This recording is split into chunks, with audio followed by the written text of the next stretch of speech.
Easter greetings to each of you wherever you may be.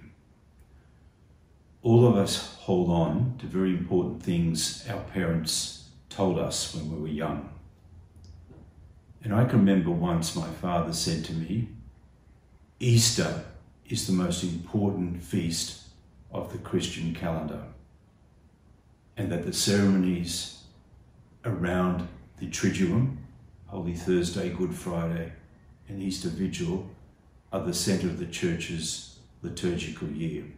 I don't remember the context of why my father shared that to me, but that remained with me from a very young age. As I grew older, I began to appreciate the cycles of suffering, death, resurrection in one's own life, in terms of the disappointments that often give way to newness and new opportunities. The cycles of nature, which in a sense reveal that cycle again and again in the seasons of the year. And all of us would know those patterns that repeat in our own personal lives and in the life of the world we live in. I think the situations people really suffer or find great difficulty is when we feel trapped in Good Friday. When people are in a situation of a loss of hope, both in their personal lives or as communities or nations, because of what is happening. And that is where our faith, which is a graced faith, meaning it's not of our own making, is so important in terms of how it speaks to us as Christians, and then what we with humility share with the world in which we live in. That each Good Friday always has an answer in an Easter Sunday. That the Good Friday is not the end of the story.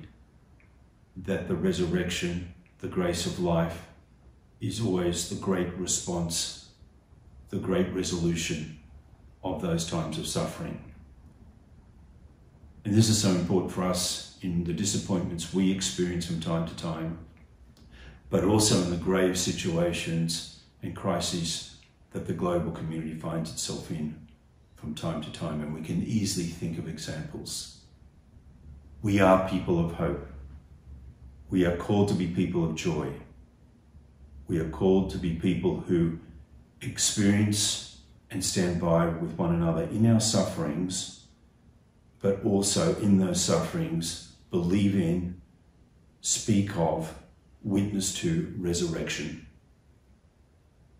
I wish each of you, on behalf of my brother Augustinians, a joyous, holy and peaceful celebration of Easter.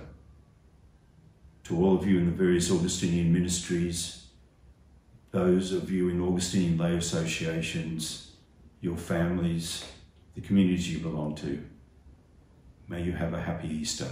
God bless each one of you.